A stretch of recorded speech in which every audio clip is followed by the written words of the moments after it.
शांति। 5 अक्टूबर 2021 बाबा के आज के महावाक्य हैं। बाबा समझाते मीठे बच्चे, आत्मा और शरीर जो पतित और काले बन गए हैं, बाप की याद से इन्हें पावन बनाओ, क्योंकि अब पावन दुनिया में चलना है। प्रश्न है, भगवान किन बच्चों को मिलता है? बाप ने कौन सा हिसाब बतलाया है? बाबा समझाते, जिन्होंने शुरू से भक्ति की है उन्हें ही भगवान मिलता है। बाबा ने ये हिसाब बतलाया है कि सबसे पहले तुम भक्ति करते हो, इसलिए तुम्हें ही पहले पहले भगवान द्वारा ज्ञान मिलता है, जिससे फिर तुम नई दुनिया में राज्य करते हो। बाप कहते हैं, तुमने आधा कल्प मुझे याद किया है, अब मैं आया हूँ तुम्हें भक्ति का फल देने। गीत है, मरना तेरी गली में, जीना तेरी गली में। ओम शांति। बच्चों ने गीत सुना, जब कोई मरते हैं तो बाप के पास जन्म लेते हैं। जानते हो हम आत्माएं हैं, वे हो गई शरीर की बात। एक शरीर छोड़ फिर दूसरे बाप के पास जाते हैं। तुमने कितने साकारी बाप किए हैं, असल में हो निराकारी बाप के बच्चे। तुम आत्मा परम पिता परमात्मा के बच्चे हो, रहने वाले भी वहाँ के हो, जिसको निर्वाण धाम व शांति धाम कहा जाता है। बाप भी वहाँ रहते हैं। यहाँ तुम आकर लौकिक बाप के बच्चे बनते हो, तो फिर उस बाप को भूल जाते हो। बाबा कहते, इस सृष्टि पर जब हम आते हैं, एक शरीर छोड़ दूसरा लेते, दूसरा छोड़ तीसरा लेते, लौकिक बाप के पास जन्म लेते लेते उस पारलौकिक बाप को भूल ही जाते हैं। सतयुग में तुम सुखी बन जाते हो, तो उस पारलौकिक बाप को भूल जाते हो। सुख में उस बाप का सिमरन नहीं करते हो, दुख में याद करते हो और आत्मा याद करती है। जब लौकिक बाप को याद करती है तो बुद्धि शरीर तरफ रहती है। उस बाबा को याद करेंगे तो कहेंगे, ओ बाबा, हे है दोनों बाबा। राइट अक्षर बाप ही है, वे भी फादर, ये भी फादर। आत्मा रूहानी बाप को याद करती है तो बुद्धि वहाँ चली जाती है। ये बाप बैठ बच्चों को समझाते हैं। अभी तुम जानते हो बाबा आया हुआ है, हमको अपना बनाया है। बाप कहते हैं, पहले पहले हमने तुमको स्वर्ग में भेजा, तुम बहुत साहूकार थे। फिर 84 जन्म ले ड्रामा प्लान अनुसार अभी तुम दुखी हो पड़े हो। ड्रामा अनुसार ये पुरानी दुनिया खत्म होनी है। तुम्हारी आत्मा और ये शरीर रूपी वस्त्र सतो प्रधान थे।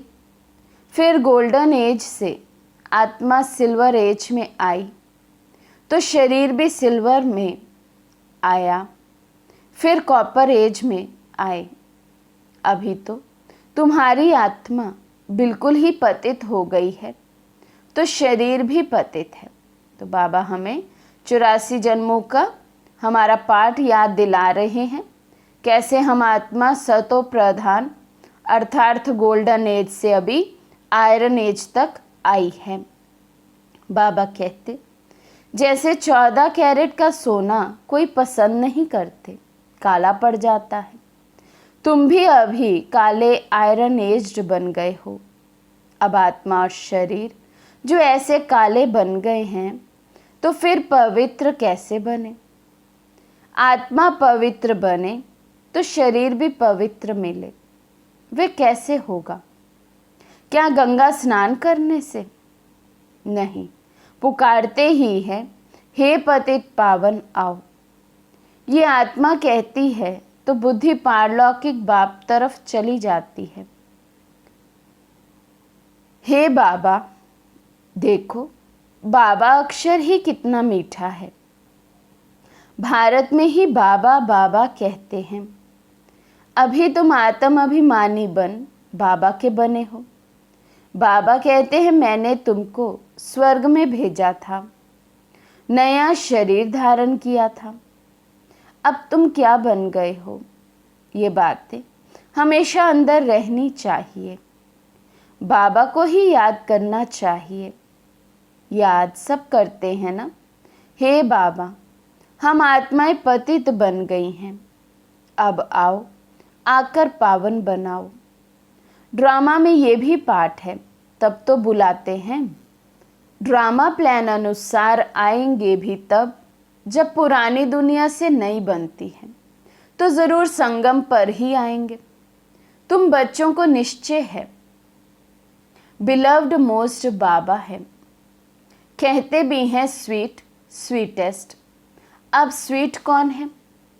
लौकिक संबंध में पहले फादर है जो जन्म देते हैं, फिर है टीचर। टीचर से पढ़कर तुम मर्तबा पाते हो। Knowledge is source of income कहा जाता है। ज्ञान है नॉलेज, योग है याद। तो बेहद का किसी को पता नहीं है। चित्रों में क्लियर दिखाया भी है। ब्रह्मा द्वारा स्थापना शिव बाबा कराते हैं। कृष्ण कैसे राजयोग सिखाएंगे? राजयोग सिखलाते ही हैं सतयुग के लिए, तो ज़रूर संगम पर बाप ने सिखाया होगा। सतयुग की स्थापना करने वाला है बाबा, ब्रह्मा द्वारा कराते हैं। करण करावनहार है ना। वो लोग तो त्रिमूर्ति ब्रह्मा कह देते हैं, परंतु ऊंचते ऊंच शिव है ना। वे साकार है, वे निराकार है। सृष्टि भी यही है। इस सृष्टि का ही चक्र फिरता है, रिपीट होता रहता है। सूक्ष्म वतन की सृष्टि का चक्र नहीं गाया जाता है। वर्ल्ड की हिस्ट्री, ज्योग्राफी रिपीट होती है। गाते भी हैं सतयुग, त्रेता, द्वापर, कलयुग। बीच में ज़रूर संगम युग चाहिए, नहीं तो कलयुग को सतयुग कौन बनाए। नरकवासियों को स्वर्गवासी बनाने बाप संगम पर ही आते हैं। जितनी पुरानी दुनिया उतना दुख जास्ती। आत्मा जितना तमो प्रधान बनती जाती है उतना दुखी होती है। देवताएं हैं सतो प्रधान। ये तो highest authority God fatherly government है। साथ में धर्मराज भी है। तो बाबा कहते बाबा का साथी धर्मराज भी है, जिससे फिर कुछ भी छुप नहीं सकता है। तो तमो प्रधान बने, पाप कर्म किए हैं तो दुखी हुए हैं, सजा के रूप में वो दुख मिलता है। बाप कहते हैं तुम शिवालय में रहते थे, अब है वैशाल्य। तुम पावन थे, अब पतित बने हो, तो कहते हो हम तो पापी हैं। आत्मा कहती है मुझ निर्गुणहारे में कोई गुण नहीं। कोई भी देवता के मंदिर में जाएंगे तो उनके आगे ऐसे कहेंगे, कहना चाहिए बाप के आगे। उसको छोड़ ब्रदर्स को लगते हैं। ये देवताएं ब्रदर्स ठहरे ना। है तो बाबा कहते आत्माएं ही दिव्य गुण वाली हैं, इसलिए देवताएं कहा जाता है। तो बाबा कहते फिर क्या करते हैं? ब्रदर्स के आगे जाकर माथा टेकते हैं, सोचते हैं इनसे वर्षा मिलेगा, इनसे हमें गुण शक्तियाँ मिलेंगी। ब्रदर्स से तो कुछ मिलना नहीं है। भाइयों की पूजा करते करते नीचे गिरते आए हैं। अब तुम बच्चे जानते हो बाप आया हुआ है, उससे हमको वर्षा मिलता है। बाकी मनुष्य तो बाप को जानते ही नहीं, सर्वव्यापी कह देते हैं। कोई फिर कहते अखंड ज्योति तत्व है, कोई कहते वे नाम रूप से न्यारा है। अरे तुम कहते हो अखंड ज्योति स्वरूप है, फिर नाम रूप से न्यारा कैसे कहते हो? अखंड ज्योति स्वरूप अर्थात उसका रूप हमने खुद ही कहा, फिर दूसरी तरफ बाबा कहते खुद ही कह देते कि वे रूप से न्यारा है। बाप को ना जानने के कारण ही पतित बन पड़े हैं। तमो प्रधान भी बनना ही है, फिर जब बाप आए तब सबको पावन बनाए। आत्माएं निराकारी दुनिया में सब बाप के साथ रहती हैं। फिर यहाँ आकर सतो रजो तमो का पाठ बजाती हैं। आत्मा ही बाप को याद करती है। बाप आते भी हैं, कहते हैं ब्रह्मा तन का आधार लेता हूँ। ये है भाग्यशाली रथ। बिगर आत्मा रथ थोड़े ही होता है। कहते हैं भागीरथ ने गंगा लाई। अब ये बात तो हो नहीं सकती, परंतु कुछ भी समझते नहीं कि हम कहते क्या हैं। अभी तुम बच्चों को समझाया है, ये ज्ञान वर्षा है। इससे क्या होता है? पति से पावन बनते हैं। गंगा जमुना तो सतयुग में भी होती है। कहते हैं कृष्ण जमुना के कंठे पर खेल पाल करते थे। ऐसी कोई बातें हैं नहीं। वे तो सतयुग का प्रिंस है। उसकी बहुत संभाल से पालना होती है, क्योंकि फूल है ना। फूल कितने अच्छे सुंदर होते हैं। फूल से सभी आकर खुशबू लेते हैं। कांटों से थोड़ी खुशबू लेंगे। अभी तो है ही कांटों की दुनिया। जंगल को बाप आकर गार्डन ऑफ फ्लावर्स बनाते हैं, इसलिए उनका नाम बबुलनाथ भी रख दिया है। कांटों से फूल बनाते हैं, इसलिए महिमा गाते हैं कांटों को फूल बनाने वाले बाबा। अब तुम बच्चों का बाप के साथ कितना लव होना चाहिए। अभी तुम जानते हो हम बेहद के बाप के बने हैं। अभी तुम्हारा संबंध उनसे भी है तो लौकिक से भी है। पारलौकिक बाप को याद करने से तुम पावन बनेंगे। आत्मा जानती है वे हमारा लौकिक बाप और ये पारलौकिक बाप है। भक्ति मार्ग में भी आत्मा जानती है वे हमारा लौकिक बाप और ये गॉड फादर है। अविनाशी बाप को याद करते हैं। वे बाप कब आकर हेवन स्थापन करते हैं ये किसी को पता नहीं है। बाप आते ही हैं पतितों को पावन बनाने, तो जरूर संगम पर आएंगे। शास्त्रों में तो कल्प की आयु लाखों वर्ष लिखकर मनुष्यों को बिल्कुल घोर अंधियारे में डाल दिया है।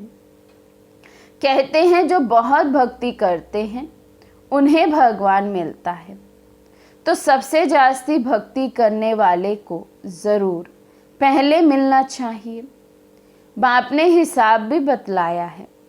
सबसे पहले भक्ति तुम करते हो, तुमको ही पहले पहले भगवान द्वारा ज्ञान मिलना चाहिए, जो फिर तुम ही नई दुनिया में राज्य करो। बेहद का बाप तुम बच्चों को ज्ञान दे रहे हैं, इसमें तकलीफ की कोई बात नहीं है। बाप कहते हैं तुमने आधा कल्प याद किया है, सुख में तो कोई याद करते ही नहीं। अंत में जब दुखी हो जाते हैं तब हम आकर सुखी बनाते हैं। अभी तुम बहुत बड़े आदमी बनते हो। चीफ मिनिस्टर, प्राइम मिनिस्टर आदि के बंगले कितने फर्स्ट क्लास होते हैं। सारा फर्नीचर ऐसा फर्स्ट क्लास होगा। तुम तो कितने बड़े आदमी अर्थार्थ देवता बनते हो। दैवी गुण वाले देवता, स्वर्ग के मालिक बनते हो। वहाँ तुम्हारे लिए महल भी हीरे जवाहरों के होते हैं। वहाँ तुम्हारा फर्नीचर सोने जड़ित का फर्स्ट क्लास होगा। यह है रुद्र ज्ञान यज्ञ। शिव को रुद्र भी कहते हैं। जब भक्ति पूरी होती है तो भगवान रुद्र ज्ञान यज्ञ रचते हैं। सतयुग में यज्ञ अथवा भक्ति की बात ही नहीं। इस समय ही बाप ये अविनाशी रुद्र ज्ञान यज्ञ रचते हैं, फिर जिसका बाद में गायन चलता है। भक्ति तो सदैव नहीं चलती रहेगी। भक्ति और ज्ञान, भक्ति है रात, ज्ञान है दिन। बाप आकर दिन बनाते हैं, तो बच्चों का भी बाप के साथ कितना लव होना चाहिए। बाप हमको विश्व का मालिक बनाते हैं। मोस्ट बिलव्ड बाबा है ना, उनसे ज़्यादा प्यारी वस्तु कोई हो ना सके। आधा कल्प से याद करते आए हैं, बाबा आकर हमारे दुख हरो। अब बाप आए हैं, समझाते हैं बच्चे, तुम्हें अपने गृहस्थ व्यवहार में रहना ही है। यहाँ बाबा के पास कहाँ तक बैठेंगे? साथ में तो परम धाम में ही रह सकते हैं, यहाँ तो नहीं रह सकते। यहाँ तो नॉलेज पढ़ने की है, नॉलेज पढ़ने वाले थोड़े होते हैं। लाउड स्पीकर पर कभी पढ़ाई होती है क्या? टीचर सवाल कैसे पूछेंगे? लाउड स्पीकर पर रेस्पॉन्ड कैसे दे सकेंगे? इसलिए थोड़े थोड़े स्टूडेंट को पढ़ाते हैं। कॉलेज तो बहुत होते हैं, फिर सबके इम्तिहान होते हैं, रिजल्ट निकलती है। यहाँ तो एक बाप ही पढ़ाते हैं। ये भी समझाना चाहिए कि दो बाप हैं, लौकिक और पारलौकिक। दुख में सिमरन उस पारलौकिक बाप का करते हैं। अब वे बाप आया हुआ है। महाभारत लड़ाई भी सामने खड़ी है। वे समझते हैं महाभारत लड़ाई में कृष्ण आया, ये तो हो ना सके। बेचारे मूंझे हुए हैं, फिर भी कृष्ण कृष्ण करते रहते हैं। अब मोस्ट बिलव्ड शिव भी है तो कृष्ण भी है, परंतु वे है निराकार, वे है साकार। निराकार बाप सभी आत्माओं का बाप है दोनों मोस्ट बिलव्ड। कृष्ण भी विश्व का मालिक है ना। अभी तुम जज कर सकते हो कि जास्ती प्यारा कौन। शिव बाबा ही ऐसा लायक बनाते हैं। कृष्ण क्या करते हैं? तो बाबा कहते पति से पावन तो शिव बाबा ही आकर बनाते हैं। उसकी भेंट में देखे तो कृष्ण क्या करते जो उनका ऐसा गायन करते? तो बाबा कहते वे तो किसी को पति से पावन बनाते नहीं। ज्ञान सागर तो एक शिव बाबा ही है, तो कृष्ण आकर तो कोई ज्ञान हमें देते नहीं। बाप ही तो उनको ऐसा बनाते हैं ना, तो गायन भी जास्ती उस बाप का होना चाहिए ना। बाप ने समझाया है, तुम सब पार्वतियां हो। ये शिव अमरनाथ तुमको कथा सुना रहे हैं। तुम ही सब अर्जुन हो, तुम ही सब द्रौपदियां हो। इस विशेष दुनिया को रावण राज्य कहा जाता है। वे है वाइसलेस वर्ल्ड, विकार की बात नहीं। निराकार बाप विकारी दुनिया रचेंगे क्या? विकार में ही दुख है।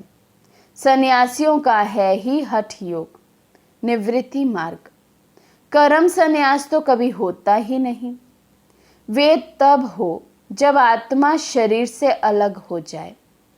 गर्भ जेल में फिर कर्मों का हिसाब शुरू हो जाता है। बाकी कर्म सन्यास कहना रॉन्ग है। हठ योग आदि बहुत सीखते हैं, गुफाओं में जाकर बैठते हैं, आग से भी चले जाते हैं। रिद्धि सिद्धि भी बहुत है, जादूगर से बहुत चीज़ें भी निकालते हैं। भगवान को भी जादूगर, रत्नाकर, सौदागर कहते हैं, लेकिन उनसे कोई को गति सदगति तो मिल नहीं सकती। वे तो एक ही सच्चा सदगुरु आकर सबकी गति सदगति करते हैं।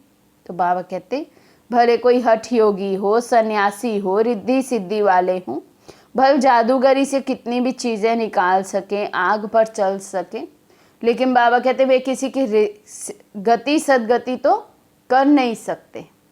तो वे तो केवल एक शिव बाबा ही देते हैं। अच्छा, मीठे मीठे सिके लदे बच्चों प्रति माता पिता बाप दादा का याद प्यार और गुड मॉर्निंग। रूहानी बाप की रूहानी बच्चों को नमस्ते। हम रूहानी बच्चों की रूहानी बाप दादा को दिल व जान सिकवा प्रेम से नमस्ते नमस्ते नमस्ते जी। धारणा के लिए मुख्य सार। फर्स्ट पॉइंट, कांटों से फूल बनाने वाला मोस्ट बिलवड एक बाप है। उसे बहुत लव से याद करना है। खुशबूदार पावन फूल बन सबको सुख देना है। सेकेंड पॉइंट, ये नॉलेज सोर्स ऑफ इनकम है। इससे 21 जन्मों के लिए तुम बहुत बड़े आदमी बनते हो, इसलिए इसे अच्छी रीति पढ़ना और पढ़ाना है। आत्म अभिमानी बनना है। आज का वरदान है, बाप दादा को अपना साथी समझकर डबल फोर्स से कार्य करने वाले सहज योगी भव। बाप दादा को अपना साथी समझकर डबल फोर्स से कार्य करने वाले सहज योगी भव। कोई भी कार्य करते बाप दादा को अपना साथी बना लो तो डबल फोर्स से कार्य होगा और स्मृति भी बहुत सहज रहेगी, क्योंकि जो सदा साथ रहता है उसकी याद स्वतः बनी रहती है। तो ऐसे साथी रहने से वह बुद्धि द्वारा निरंतर सत्य का संग करने से सहज योगी बन जाएंगे और पावरफुल संग होने के कारण हर कर्तव्य में आपका डबल फोर्स रहेगा, जिससे हर कार्य में सफलता की अनुभूति होगी। स्लोगन, महारथी वे हैं जो कभी माया के प्रभाव के परवश ना हो। महारथी वे हैं जो कभी माया के प्रभाव में परवश ना हो। अच्छा, ओम शांति।